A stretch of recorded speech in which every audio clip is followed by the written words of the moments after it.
السلام عليكم. هنعمل درينك. هنجيب فراولة، مش شرط تبقى مجمدة، بتاعتي مجمدة فاستنيتها تفك شوية. حطيتها في الجار ده علشان لو جبت طبق واتكسر ممكن ابات برا البيت. المهم احنا المفروض نجيب حاجة ايه ونقعد نفعص فيها عشان تطلع الفليفر اللي جواها، بس انا مش لاقيه حاجة غير المقوار فانا هحاول اعمل كده. انا نسيت احط سكر، حط سكر قبل ما يعني كده. حط شوية سكر بس، يعني مثلا معلقة سكر صغيرة مش اكتر. اوكي الجلابة ده كفاية. كفاية حلو يعني. بفكر اشربها في البتاعة دي. ابطل عفاينة صح؟ حسيت برضه ننزلها بقى في الكوباية، بس مش هياخد كتير. محتاجة اشتري الكوباية اللي هي بتبقى كبيرة دي وليها غطا لونه خشب وشاليمو.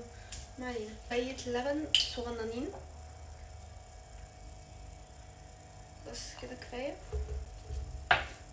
بعدين هحط ميكس فراولة. لو انتوا مش عايزين تحطوا ميكس فراولة وعايزين تكملوا باللبن عادي براحتكم يعني، وزودوا فراولة بقى.